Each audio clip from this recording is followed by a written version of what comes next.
패턴과 유형을 알려드릴 테니까 숙지하시고 앞으로 절대 당하시는 분이 없기를 정말 간곡한 마음으로 오늘 방송 준비했습니다. 네, 보이스피싱에는 크게 3가지 유형 정도가 있다고 하는데요. 저희가 오늘 그 유형을 직접 좀 알아보는 시간을 자세히 가져보려고 합니다. 네. 유형을 어떻게 나눠볼 수 있을까요? 주로 한 3가지로 나눠진다던데. 네, 일단 앞서 말씀드린 대로 기관 사칭형이 있습니다. 네. 경찰, 금감원, 검사 같은 기관을 사칭하는 유형이고요. 네. 두 번째로 대출 사기, 대환 대출을 해주겠다는 유형입니다.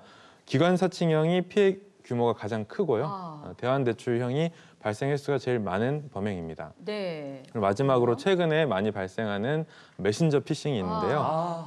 가족이나 지인을 사칭하는 유형입니다. 그런데 이제 최근에는 코로나19로 이제 경기가 많이 침체되고 대출도 많이 받으시고 이제 서민들이 많이 힘드신데요. 네. 그런 상황을 이용해서 대출 상품을 저금리로 갈아타게 해주겠다. 정부 대출 대상자이다. 이런 식으로 많이 피해가 발생하고 있습니다. 그러니까 이게 그 시대 상황에 따라 또 트렌드가 바뀌는군요. 네, 그 많이. 상황에 사람 마음들이 또 많이 약해지고 예. 혹할 수 있는 그런 정부에서 일종의 이것도 예. 상품인지 모르겠는데 그런 것들이 계속 속출해서 나오는 상황이군요. 예, 네. 맞습니다. 저희가 실제 대환대출 사기의 속은 그래서 이제 3천만 원의 피해를 입은 그런 사례자를 만나봤거든요. 화면으로 준비했습니다. 보실까요? 악몽 같은 현실은 올해 초 한 통의 문자 메시지를 받으면서 시작됐습니다.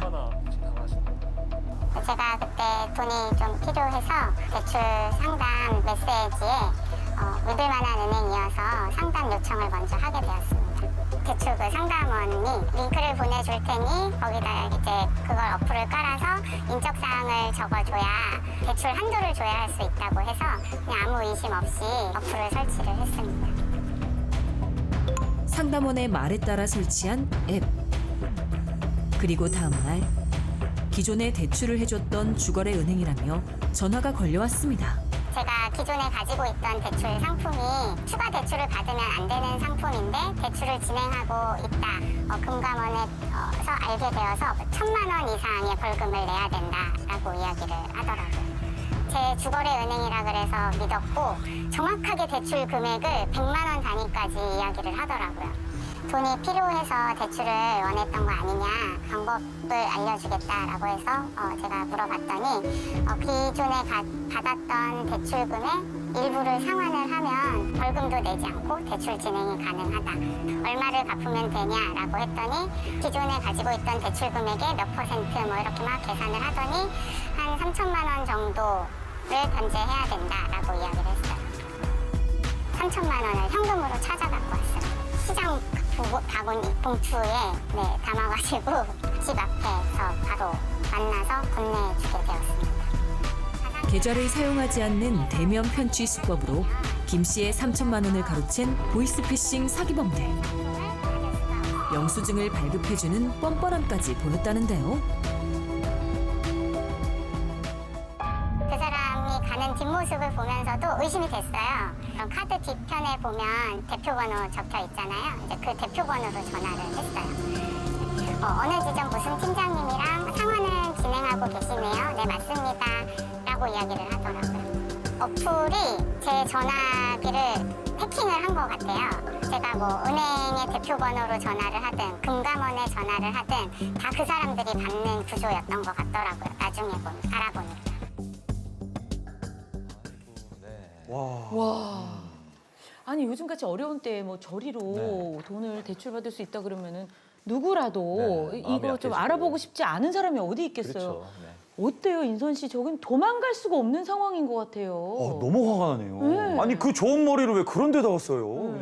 그게 악성 앱을 깔아놓고 개인정보 유출이 되는 거잖아요. 그리고 거기에 데이터를 다 빨아가는 거죠. 네. 근데 저 같아도 요즘 이 시국에 그 고금리로 힘들어하시는 분들이 저금리 상품이 나온다고 하면 네. 그것 때문에도 혹하는데 어플리케이션만 깔면은 간단하게 할 수 있다고 하니까 그러니까. 그 믿을 만한 은행에서 문자가 또 왔고 그러니까요. 저도 앱을 깔 수 있을 것 같은데 네. 이 악성 앱 까는 때문에 순간. 네. 예. 제가 조종을 당하는 거잖아요. 그러니까요. 그 악성 앱이 한번 노출이 되면 그때부터는 내가 이제 전화 거는 내 전화도 그렇고 상대방 전화가 모두 이렇게 뭐. 노출이 된다고 야. 하니까 정말 조심하셔야 될 것 같습니다. 네. 궁금한 게 실제 은행에서 이런 그 대출을 안내하는 문자나 전화 같은 걸 실제 보내는 경우가 있나요? 아니요, 시중은행에서는 사실상 이런 대출 권유 문자를 보내진 않습니다. 대출을 연장한다든지 아니면 이자를 연체했으면 이해에 관한 안내 문자는 보내지만 이런 식으로 대출을 권유하는 문자는 불법 스팸 메시지일 수 있으니 꼭 확인을 해보셔야 돼요. 네. 특히나 이제 사례자처럼 문자 메시지 온 거에 링크를 클릭하거나 아니면 앱을 까셨으면 꼭 다른 번호로 해당 은행 그 대표 콜센터로 전화를 하셔서 확인해 주셔야 됩니다. 네. 특히나 대출을 받은 사람에게 기존 대출을 명목으로 추가 금전을 요구하는 것은 100% 사기이기 때문에 꼭 조심하셔야 돼요. 그렇군요. 네. 뭐 이런 문자를 보면은 굉장히 당황스러워요, 검사님. 네, 이런 문자를 보고 혹하면 위험한 이유가 또 네. 하나 있습니다. 제가 실제 문자 하나를 준비했는데요. 네. 어머. 뭐죠? 네, 여기 보시면 예. 정부 지원 특별 보증 신용 대출 승인 안내. 네. 말도 길어요. 그러네. 그리고 대출 상품 안내도 있고 이자는 어떻고 은행과 정부가 뭐 각각 반반씩 부담한다. 정말 그렇듯하지만 은행 사칭 불법 스팸 메시지입니다. 일단 은행의 대표 번호, 콜센터 번호가 다르기 때문에 네. 이를 꼭 확인해 보셔야 합니다. 그렇군요. 네, 네. 네, 최근에 이런 불법 스팸으로 6,800만 원을 가로채려던 일당이 검거되었는데 네. 네, 6,800만 원이요? 어머, 뭐야? 이게 실제 영상인가 보죠? 네, 지금 해당 영상이 검거 영상인데요. 네, 불법 스팸을 뿌리고 피해자가 대출하겠다는 의사를 밝히면 또 다른 보이스피싱범이 시중은행인 것처럼 가장해서 피해자에게 전화를 걸어서 함부로 대출을 옮겼기 때문에 금융거래를 차단한다, 엄포를 놓는 거예요. 그리고 나서 피해자에게 해결 방안이 있는데 오늘 내로 현금으로 갚으면 이거 봐주겠다라고 하면서 속이는 겁니다. 아이고. 이야. 네. 저는 이게 대면 편취인 거잖아요. 네. 이게 옛날 방식 아닌가 했거든요. 이게 보이스피싱은 이렇게 어떻게 핸드폰으로 다 이렇게 하는 거 아닌가요? 예, 그렇지 않습니다. 보이스피싱 범죄 중에 5건 중에 4건이 대면 편취입니다. 와. 이게 옛날 방식이거나 좀 투박한 방식 아니냐라고 생각하실 수 있는데 네.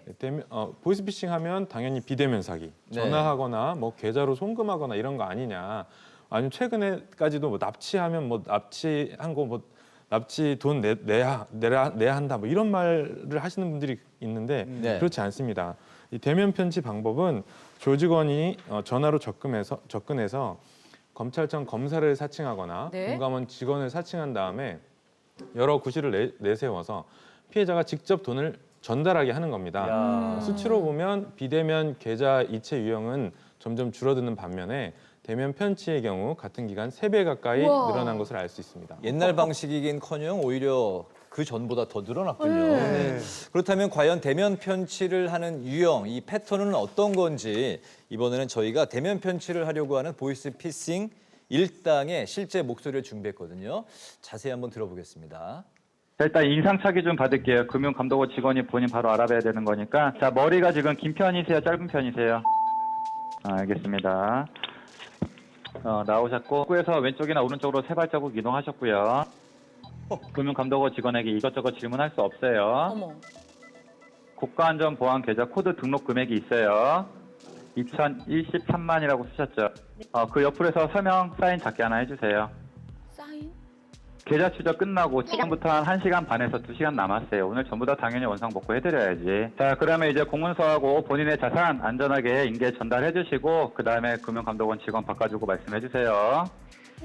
네네. 어머. 네, 검사님 이거 다 인계 받았습니다. 돈 주고. 그래요. 잘하셨고 일단은 안전 인계하였습니다. 녹취 한번 남겨주세요. 네네, 안전 인계하였습니다. 뭐야? 그러니까 무슨 매뉴얼을 안내하는 것 같으면서 자신에게 그 또 질문을 할 수 없게 돼 있다고 또 막 이렇게 하네요. 이런 식으로 유도를 해서 대면 편취를 이제 하는 한 유형 패턴을 이제 들려드렸는데 어떻게 보셨습니까? 저 뭐 참 답답하죠. 네. 시청자 여러분은 절대 속지 않으셨으면 좋겠고요. 여러분의 소중한 돈을 가로채는 겁니다. 제일 중요한 건 돈을 안 건네주면 됩니다. 그런데 이 대면 편취 같은 경우는 그 보이스피싱 그 특별법에 의해서 보호받지 못하는 그러니까 피해금을 환급받지 못하거든요. 계좌 같은 경우는 이제 계좌가 정지돼서 피해금 환급을 받을 수 있는 방법이 있는데 현금을 건네주면 환급 받을 방법이 없습니다. 그 환급을 받지 못한다는 거는 해당 뭐 금융기관, 뭐 은행 같은 데서 예. 돈을 그러니까 책임을 지지 않는다는 거죠. 책임질 수 없죠. 현금을 건네줬기 때문에요. 네. 알겠습니다. 네. 이건 진짜 솔직히 이렇게 되는 걸 알고 그렇게 계속 대면 편취를 하는 거 아닐까요? 이제 계좌 같은 경우는 금융기관에서 보이스피싱 의심 계좌를 신속하게 정지시키는 제도들을 운영하고 있는데 네. 네. 그렇게 되다 보니까 계좌에 그 피해금을 빼오지 못하고 묶이는 거예요. 네. 그러니까 보이스피싱 범들도 대면 편지로 많은 돈을 가져올 수 있고요. 그다음에 계좌 송금은 뭐 30분간 정지된다든지 뭐 ATM기로 600만 원 이상은 송금 못 한다든지 하는 제한이 있는데 네. 대면 편지는 그런 게 자유로우니까 그렇게 더 많이 활용되고 있습니다. 네. 자, 네. 이거 진짜 보통 일이 아닙니다. 잠시 후에 저희가 보이스피싱의 유형을 좀 더 자세히 알아보고 또 피해 구제 신청을 하는 방법까지 알려드리도록 네. 할 텐데요. 그 전에 스튜디오에 모신 분이 한 분 계십니다. 금융범죄 예방 전문가 이기동 소장님 모셨습니다. 안녕하세요. 어서 오십시오. 안녕하세요. 네. 사실 지금은 현재 보이스피싱 관련 범죄를 예방하기 위해서 이제 이기동 소장님이 많이 노력을 하고 계시지만 예전에는 활동을 하시기 전에 보이스피싱 범죄 조직의 총책으로 또 지내셨다고요.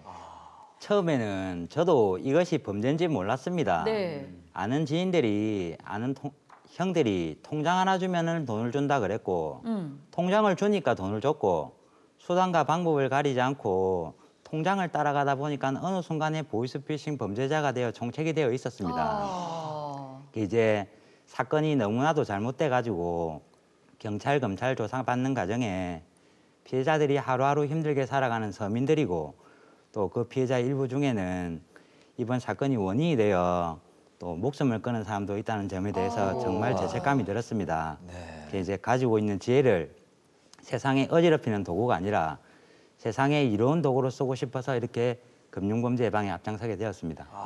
예. 감사합니다. 오늘 네. 이렇게 또 나와 주셔서. 또 저희와 함께 해주셔서 감사하고요. 네. 근데 저희가 실제로 이제 목소리를 들어봤는데 굉장히 뭐랄까요? 제 느낌에는 이렇게 훈련이 잘 돼 있는 것 같은 느낌? 아주 잘 알고 있는 느낌? 이게 각본도 잘 짜여져 있는 것 네, 같고. 무슨 진짜 대본 쓰고 막 연습하고 그러나요?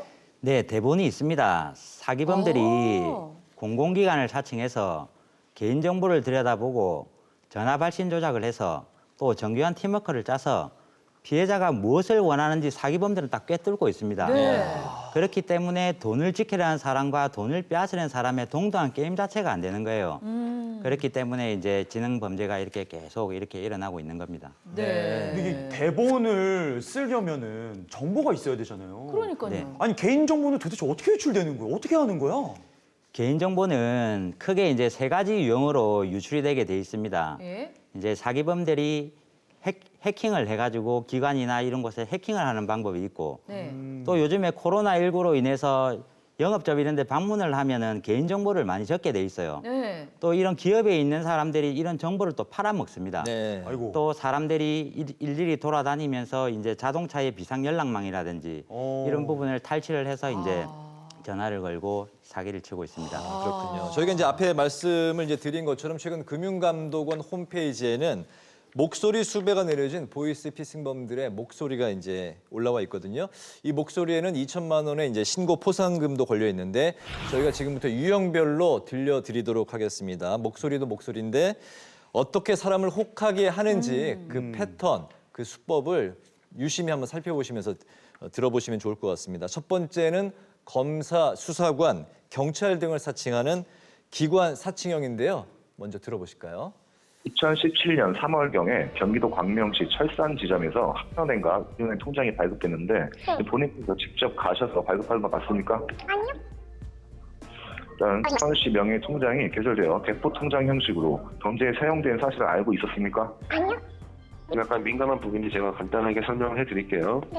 예를 들어서 씨가 입출금 통장에 저한테 100만 원이 있다고 말씀을 하셨어요. 네. 그래서 저희가 계좌 추적을 했는데 조사 결과 100만 원이 아닌 터무니없는 1000만 원이 나와요. 네. 그러면 저희가 어떻게 생각을 하겠습니까? 불법이라고 생각하겠습니다. 그렇죠. 뭐 예를 들어 60에서 70 정도 예치가 되어 있으시면 100만 원 이하. 그리고 뭐 120에서 130 정도가 예치되어 있으시면 150이야. 이렇게 대략적으로만 진술해 주세요. 네, 먼저 이제 B은행 입출금부터 진술해 주세요. 100만 원 이하요. 네. 그다음에 이제 청약 계좌 진술해 주세요. 150이하요. 뭐 그냥 의도하는 네. 뭐 순수- 그다음에 이제 순순히 기업 입출금 진술해 주세요. 100만 원 이하요. 네. 네.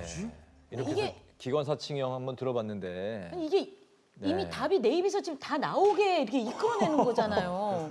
이거 진짜 아니 제가 지금 듣고 있으니까 안 돼, 대답하면 안 돼요라는 마음이 들지만 저 상황이 되면 술술술술 얘기가 나오는 거예요. 자기도 모르게 대답하고 있는 것 같아요. 네, 왜냐면은 또 다그치니까 빨리 말을 해야 될 것 같고. 근데 이게 실제로 이 모든 이야기가 되게 전화로 다 할 일인가요? 이게 사실 이렇게까지 전화로 물어보진 않을 것 같고요. 네. 우선 대충 물어보고 그럼 나와서 자세히 얘기해보자. 그렇죠. 예. 네. 전화로 이렇게 압박하는 수사를 하기는 쉽지 않거든요. 근데 전화로 나를 압박한다? 그럼 좀 이상하다고 느끼셨으면 좋겠고 그다음에 전화로 이렇게 계좌에 얼마가 들어있냐 말해봐라 이렇게 안 합니다.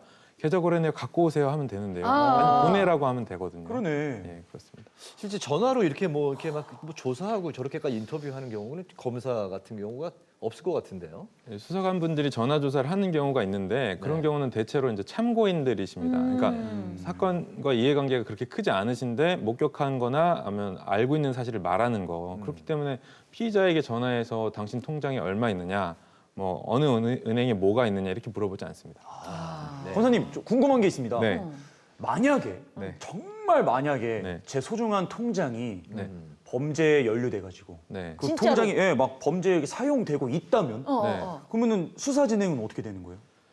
그럼 우선 이제 전화를 해서 혹시 본인 맞으시냐, 그다음 이러한 통장 혹시 계좌번호 갖고 계시냐, 그러면 갖고 있다. 여기 돈이 들어갔는데 무슨 돈이냐, 뭐 이런 돈이다. 그러면 이제 나와서 얘기하시자 이렇게 얘기하죠. 네. 자세한 내용은 나와서 얘기하자. 아니면 이제 출석 요구서를 보냅니다. 전 의심스러운데 제가 어디 가야 하나요? 그럼 출석 요구서 보내드리겠습니다 하고 우편으로 출석 요구를 합니다. 네. 전화상으로 그냥 간단하게 하고 전화는 좀 만나서 간단하게 하는 거군요. 네, 네, 네. 자, 그럼 이번에는 다음 유형으로 넘어가 보도록 네. 하겠습니다. 최근 전화도 문자 메시지로 이게 이제 급증하고 있는 대출 사기형인데요. 그들이 뭐라고 이야기를 하면서 우리를 현혹을 하는지 네. 여러분 그 내용 잘 들어봐 주시기 바랍니다. 이게 저희 정부 지원 자금이라고 들어보셨잖아요. 우리 고객님은 다 조건은 충족이 되시는데 금융거래 미비로 지금 확인이 되세요. 그게 어떤 지금 기존의 부채가 전혀 없으시잖아요. 예.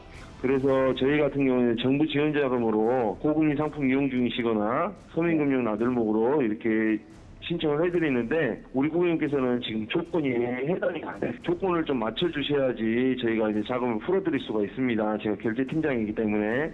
그 조건을 맞추려고 하면 어떻게 해야 되죠? 일단은 당일 만기 상환 제도라고 있습니다.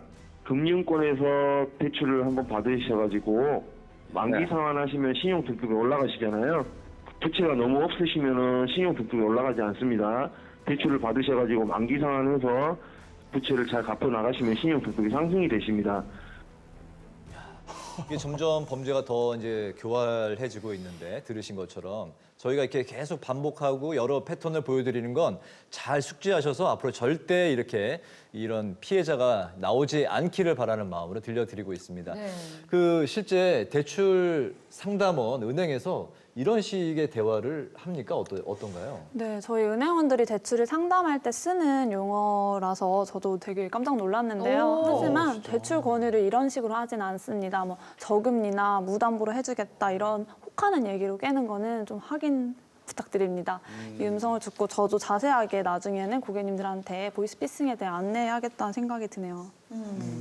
아니 이기동 소장님, 네. 요것만 딱 조심하면은 당하지 않는다. 이런 거 혹시 팁 있을까요? 네. 일단 보이스피싱 범죄 수법은 두 가지 정황입니다. 예. 달콤한 말로 유혹을 해서 돈을 송금하게 하거나 당황한 정황을 만들어서 돈을 편취해가는 행위입니다. 네. 일단 이런 전화가 왔었을 때는 사기범들이 불러주는 계좌로 돈을 송금을 하지 말고 기관이나 그리고 포털 사이트 이런 데 전화를 번호를 재차 확인한 다음에 일을 보는 게 현명한 방법입니다. 네네. 근데 이기동 소장님, 보이스피싱 범들이 뭐 연령, 직업별로 좀 이렇게 공략을 하려고 하는 네. 그런 어떤 그 시기, 뭐 또 컨셉 이런 게 또 있을까요? 그런 게 있어요? 범죄 수법은 지금 밤새도록 이야기를 해도 다 못합니다. 왜? 무궁무진하기 때문에. 웨딩철에 맞이해가지고 딸과 사이를 납치해서 돈을 송금을 해라 교묘하게 연락을 끊어놓고 또 이제 대학교 입시철을 맞이해서 허위 통보를 보내서 등록금을 편취해가는 행위, 또 좀비폰을 만들어서 어느 기관에 전화를 걸어도 이제 속수무책으로 당할 수밖에 없는 정황을 만들어서 돈을 편취해가는 행위, 이렇게 무궁무진한 방법으로 이렇게 당신들의 지갑을 노리고 있습니다. 네. 실제로 그 중장년층이 타깃이 되는 보이스피싱 유형을 이번에 또 이제 준비를 해봤습니다. 네. 가족과 지인을 이제 사칭하는 그런 범죄 유형인데 이른바 이번에 들려드릴 건 엄마 나야입니다. 그 최근에 가족 지인을 사칭하는 그런 범죄가 과거하고 이제 크게 뭐 좀 달라진 점이 있습니까? 어떻습니까? 최근에 많이 급증하고 있고요. 전화번호 일단 전화번호를 속이는 거죠. 그다음에 그 카카오 메신저에 프로필 사진 같은 것도 이게 도용하는 겁니다. 그래서 나의 휴대전화에 이제 전화번호가 보이스피싱 1단계 넘어갔다는 걸 뜻하는 것이고요. 가장 손쉽게 이런 전화번호를 얻는 것은 악성 앱을 내 전화에 설치하고 보이스피싱범들에게 전화번호가 가게 되면 피해가 당할 수 있습니다. 네. 아니 저도 이제 아이를 키우고 있으니까 저도 얼마 전에 받은 이게 있어요. 뭐예요? 문자가 뭐예요? 제가 그래서 이거를 야 이거 나도 있는데 하고 가져왔는데 엄마 나 폰 액정 먹통돼서 임시 이 번호 사용하니까 문자 확인하면 답장 줘. 이렇게 왔어요. 이게 속칭이 엄마 나야 그거네요. 네. 근데 사실 저희 딸은 이 폴더폰이거든요. 네네. 액정이 없어요. 그리고 공부 시간에 왔더라고요. 근데 이게 이제 저야 뭐 상황이 이제 파악이 되니까 안 놀랐지만 이게 이제 당할 수밖에 없는 특히 이제 엄마 급히 돈을 좀 보내줘 이러면 엄마는 놀래서 일단 도와줘야 되나 보다 하거든요. 그래서 저희가 그 사례를 좀 준비를 했는데요. 함께 보시겠습니다. 자, 아들한테 왔어요. 엄마 바빠요? 무슨 일이야? 나 저 말하는데 급하게 돈 보내야 될 일이 있는데 지갑을 잃어버렸어요. 아이고. 경찰에 신고는 했는데 경찰에 신고는 했는데 언제 찾을지 모르겠으니까 계좌번호 보냈고 여기로 500만 원만 빨리 다그치기 시작했죠. 근데 전화는 왜 안 받니? 받아봐 하는데 저 지금 부장님이랑 회의 중이에요. 이따 일 끝나면 전화할 테니 돈만 먼저 이체하세요. 어허. 그래 보냈다. 이미 돈이 갔어요. 갔네. 밥은 먹고 들어오니 이런 톡이 있었는데 이게 실제 사례입니다. 아유 보냈어요. 여기 지금 뜨끔해지네요. 그러니까요. 네. 근데 인선 씨 혹시 이 아들과의 이 톡 이 화면에서 혹시 좀 이상한 점 찾을 수 있을까요?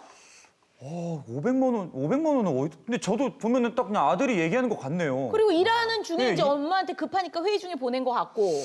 근데 전화를 안 받네? 전화 안 받는 그치? 게 좀 이상한 것 같은데요. 전화를 왜 안 그러니까 받지? 저 같은 경우는 이런 500만 원이나 되는 이런 거금은 실제 전화 목소리로 이렇게 뭐 좀 통화를 달라고 한 하지 다음에. 저걸 문자나 이렇게 뭐 SNS로 그러니까. 아무리 부모님이라도 달라고 하지는 않을 것 같아요. 네. 저거 좀 이상한데. 우리 은행원이신 임다연님이 맨 눈으로 보고 계시거든요. 혹시 뭐 찾으셨나요?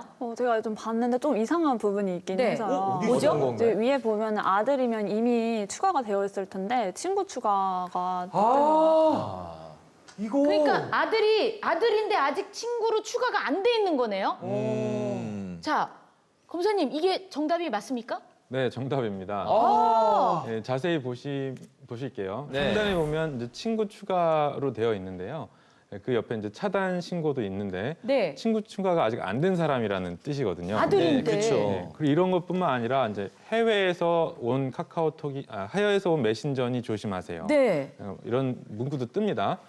그런데 프로필도 같습니다. 저기 보시면 이제 아들이 2개가 떠 있네요. 그래서 네, 아들이 2개가 프로필 아들이 2개가 둘이네요, 떠 있는 진짜? 거죠. 네. 똑같아. 야. 여긴 하나였는데 저쪽은 둘이 됐어. 네, 그래서 복사가 말투도 됐나 봐요. 비슷하고, 말투도 비슷하고 프로필도 복사해서 하기 때문에 이런 경우에는 우선 확인을 좀 하시면 좋을 것 같아요. 네. 그래서 뭐 조금 뭐 가족 간이지만 아들, 근데 아빠 생일이 언제지? 뭐 너 지난번에 안 왔더라 서운하게 뭐 이렇게 네, 물어보시면 좋겠어요. 그래서 그걸 맞추는지 안 맞추는지. 네, 아들 엄마 생일 언제지? 그러면은 이제 그쪽에서 막 화를 낼 거예요. 바쁘니까 그런 거 물어보지 마. 하면 이상한 거죠. 전국의 모든 엄마들이 지금 저희 방송을 보셨으면 그러니까요. 좋겠네요. 네, 그래서 네. 앞으로는 이런 그 피해자가 안 나오셨으면 좋겠는데 우리의 개인 정보가 도대체 이제 어떤 수법으로 이렇게 노출이 되는 건가요? 사기범들이 이제 불특정 다수 사람들에게 이런 악성 앱이 감염된 이 문자를 유포를 시킵니다. 네. 택배가 반송되어 왔습니다. 또 돌잔치 청첩장이라든지 무궁무진한 방법으로 일상생활에 일어나는 이런 일들을 이제 공유를 해가지고 악성 앱에 감염을 시켜버리면 이제 클릭을 해버리면 나의 핸드폰이 악성 앱에 감염이 되는 거예요. 네. 그러면 이제 핸드폰이 제 기능을 못 하게 되는 겁니다. 내가 어디에 전화를 걸어도 이제 사기범들이 이 전화를 다 당겨받습니다. 와. 그렇기 때문에 이제 은행에 전화를 걸면 은행 직원 사칭을 하고 이제 검찰청에 전화를 걸면 검사 사칭을 하고 그렇기 때문에 이제 속수무책으로 당할 수밖에 없는 거죠. 그럼 이제 우리 휴대전화가 지금 누군가는 감염이 됐을 수도 있고 그럴 텐데 이걸 좀 알 수 있는 방법이 있을까요? 무서워. 네, 있습니다. 지금 혹시 한번 같이 휴대전화를 꺼내서 네. 어플리케이션을 하나 설치해 보실까요? 네. 어플리케이션이요? 네, 어플리케이션을 어떻게 하면 됩니까? 휴대전화 오늘 이거 꺼내서 여기 나왔어요. 믿을 만한 어플리케이션 맞죠? 네, 믿을 만한 이거 어플리케이션. 악성앱 아니죠? 그러니까. 네. 다 전문 의심스럽네. 수사관이세요. 그렇죠. 우리 이제 플레이 스토어에 가셔서 네. 시티즌 코난을 검색하셔서 다운을 받습니다. 네. 그러면 지금부터 차근차근 설치를 한번 배워보도록 할까요? 네, 네, 시티즌 코난으로 시작해서 시티즌 코난. 네. 오, 여기 있네요. 이 경찰이 만드신 열기. 앱이라고 합니다. 열기. 요즘, 이 앱을 많이 사용하신다고 해요. 네. 열기에 저도 지금 네. 다운하고 있어요. 네, 열기를 한 다음 네. 권한 설정 안내 뜨셨으면 우선 확인 눌러주시고요. 확인. 오, 뭐 자꾸 허용하래요. 허용을 해주세요. 해도 되는 거예요? 될 것 같아요. 어, 전화 걸기도 허용해주시고 전체 동의, 이제 약관에 전체 동의를 해주신 다음을 눌러주시면요. 네, 바로 악성앱 검사 중입니다. 검사 중입니다. 오. 네. 오. 과연 신인선 씨는 감염이 돼 있는지 안 돼! 이걸 알 수 있다는 거죠? 네, 안 돼! 나올 겁니다. 제발 없어라. 와, 이게 검사가 되는구나, 이렇게. 이렇게 되면 네. 현재 없으신 것 의심되는 같습니다. 악성 앱이 없다고 없습니다. 돼 있네요. 아. 다행히. 어떻게 나도 너무 떨려요. 다행이다. 내거 지금 검사 중이에요. 검사 중. 네. 와. 우리 지금 스태프분들도 열심히 하고 계시는데. 아까 뭔가 스팸 그 문자 온 거 맞아. 보면 감염된 거 아니에요? 몰라 지금 검사 중이에요. 아, 나 무서워. 와. 여기 뭐 나오면 어떡해? 여기 보고 계신 분들도 댁에서 한 번쯤은 이렇게 검사를 해보셨으면 좋겠습니다. 저는 이게 약간 기다려볼게요. 지금 깔아가지고 핸드폰이 한참 근데- 검사하면 오래 걸리면 더 안 좋은 거 아니야? 핸드폰이 안 되는 기종도 있다고요? 이게 아마 아이폰은 안 되고 지금 현재는 안드로이드 폰에서만 네. 네, 알겠습니다. 네, 알겠습니다. 네, 아직도 네, 지금 되고 확인 있는데요. 중이군요. 예, 검사 결과 중이래요. 나오면 나 알려주세요. 무서워. 왜 이렇게 오래 걸려? 네, 결과 나오면 알려주세요. 근데 이 앱 외에도 내 연령과 또 활동 패턴에 맞는 여러 가지 또 그 애플리케이션이 있다고 하는데요. 네. 주기적으로 꼭 사용해 보시길 권고드립니다. 네. 무엇보다 우리 이제 부모님들은 이런 사실 기계 작동이 젊은 세대보다는 이렇게 별로 익숙치 않지만 그쵸. 귀찮아하지 마시고 꼭 깔아서 이런 걸 사전에 좀 예방을 하셨으면 좋겠습니다. 범죄에서 노출되지 않고 꼭 예방이 됐으면 좋겠는데요. 혹시 이제 내가 하기가 좀 이제 어려울 것 같다 어려우시면, 하는 분들은 네. 자녀분들이나 또 그 동네의 주민센터 같은 곳을 찾아가시면 설치가 가능하다고 하니까 꼭 방문하시면 좋겠네요. 네.